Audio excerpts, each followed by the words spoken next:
Namaste, friends. We're here on retreat in the Appalachians of North Carolina. And I've been out here just having a restful moment or two, just looking at the abundance of nature and listening really closely to the birds in the distance. You could probably hear them. They come and go. And the river down below that we have. Bees, spiders, everything imaginable.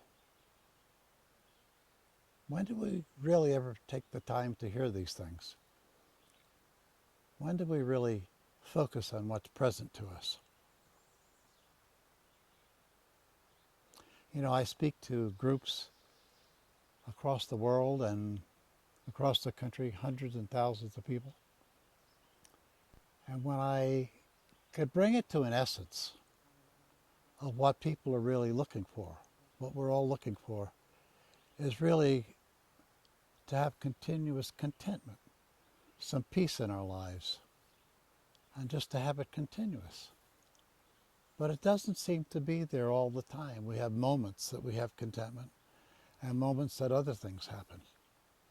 And what we're so busy doing is trying to manipulate that so that we stay in the moments of likes and to avoid the dislikes, to stay in that peace that we know, that contentment that we know so well, that enjoyment that we have. What is it? What really is it that is impeding that from being there all the time? I'd like us to get really intimate here for a few minutes to get ourselves immersed, possibly, in what the apparatus of body, mind, and spirit is, and what that apparatus is that separates us from this contentment, this peace that we feel, and sometimes not. I'd like to set the stage by quoting a great theologian, Joseph Campbell. You probably have heard of him many times. Joseph Campbell said, "We have to be willing to give up the life that we have for the life that's waiting for us." But the quote that really stayed with me for a long time was from Mahatma Gandhi, so many years ago. He said, "There's a power in the universe with which, if we permit it to flow through us, will produce miraculous results." That one really hung on me and caught me up. It sounded so simple that it kind of eluded me for years. What could that possibly mean? Such a simple statement, and statements like people like Joseph Campbell and many of the great wise sages and the wise men. I spent many years at the feet of some of the best-known masters of this century, listening not only to what the words of the masters were, but listening to my fellow friends and the questions they asked about life and about what they were there for. It seems that something happens in our lives, to some of us, not all of us, where a seed begins to blossom. And that seed that begins to blossom, something else takes place where we begin to realize maybe there is a place of stability to the contentment that we seek, to the love and the acceptance of life and those around us.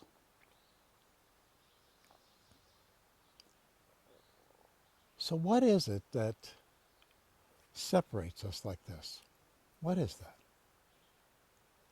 The great ones say it's available to us in this moment, in this very moment. Why does it elude us?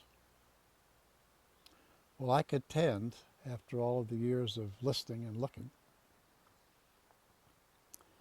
that we become busy as a separative force, an ego, body, mind, that tries to manipulate the moment, the unknown moment ahead, trying to ensure that that moment is to our liking, trying to ensure that it is that contentment that we seek, to be in that feeling of acceptance of those around us and in the zone of likes, as I often say. Because to be available to the moments that are arising, we perceive some of those moments not to be to our liking. They become things that we have been conditioned to over the period of our lives from the time that we're babies, beginning to establish likes and dislikes. Those stay with us, and as we get older, we're given names and labels of things, and we keep reinforcing all of those things till basically we kind of box ourselves in with the notion of who we are, who this is, who this me is. And this me has set out a parameter of things that it wants. And so even though a search begins, it begins to take us on paths looking for solutions, looking for prescriptions. Often people end up looking for teachers and masters and coaches and so many other things in our life to escape the moments of discontent, whether it's drugs or alcohol, or whether it's gurus in the Himalayas. These are all one and a part of the same thing. It's the beginning of this search outside of the self rather than being available to the moment that we already have, the moment that's arising for us in this moment that the great ones talk about. It's so elusive that way. What is it that we're doing constantly, and why?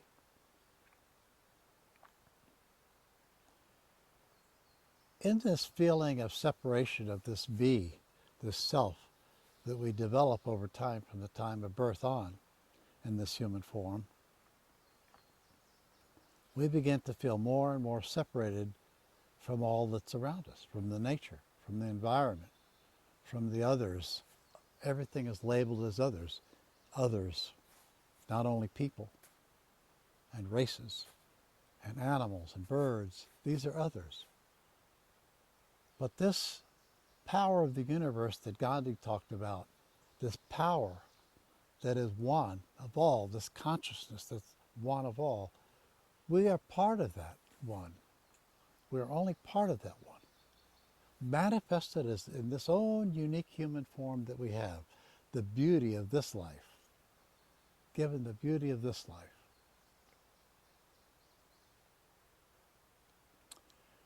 But in this separative feeling, we begin to think that there's an outside, another solution that will help. So we begin to search for these things. And it becomes a cycle, an endless cycle of looking and disappointment and more looking and disappointment. And even though we're told to look within, to accept the rising moment, the moment that's rising, no matter what arises, without labeling it, without naming it, with no judgment, we find it very difficult to do that. To be able to accept that moment fully as it is being available to the moment. I've come to call that the great spiritual turn, to call it the acceptance of life as it arises. And a very interesting thing happens in the acceptance of that life. When that turn takes place, that is the true surrenders that the masters talk about. Often, when we visit such people, we mistake what they're talking about, and we believe that it's the invitation to surrender to them. And yet, what I found over the many, many years of searching myself was that when they talked about surrender, they always were talking about, at least the authentic ones, were talking about surrender to the self, surrender to my own self, my own heart. Everything is within. Surrender to that which is arising, that wonder, that beauty, including the unknown. Being able to accept the unknown is part of being available. But the ego, trying to ensure its ongoing life, tries to ensure that eternity rather than accepting. And so the great search begins. It's the seeking itself that separates us. When I was in a monastery many years ago, I began to notice that my brother monks around me are all led in the same way that I was. We were of the belief, through our own misunderstanding, that if we practiced harder, we meditated longer, more, if we did more japa, if we did more mantra, if we did more renunciation, if we purified ourselves, if we tried to raise the kundalini, if we tried to ensure that the kundalini would rise and pierce the chakras and purify us. So the struggle to maintain that, I could see in myself and in the others that even though we were able to attain blissful states, what happened when the rising moment changed? What happened when the bliss goes away? We couldn't accept it. So we're back to the pain and suffering of not being in the moment of contentment for the state that we're trying to achieve. That became a very significant moment for me to notice it in the others and in myself, that there was always sort of a carrot out there to reach for, a something beyond ourselves, a reaching for a something that we never could quite attain. And that was a turning point for me to start to begin to notice that the turning back on my own self, to begin to really truly look within, to have my meditation and stillness, instead of looking for how to add to and achieve, but to really be in the moment of acceptance of the moment that's arising.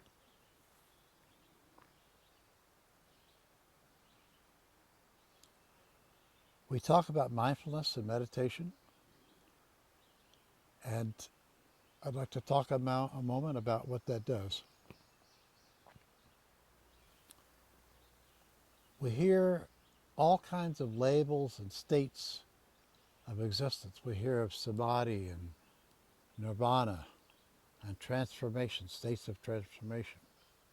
And what I found in the course of talking with people in my talks and the books that I've written is that those only produce more, they add to the search itself.